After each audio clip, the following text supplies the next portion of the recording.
واعتصموا بحبل الله جميعا ولا تفرقوا واذكروا نعمة الله عليكم إذ كنتم أعداء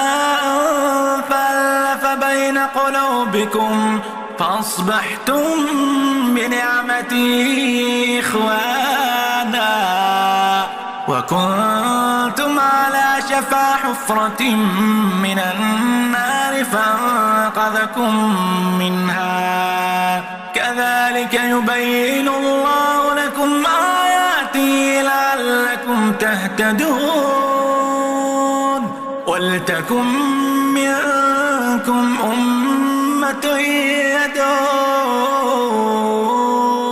يدعون إلى الخير ويأمرون بالمعروف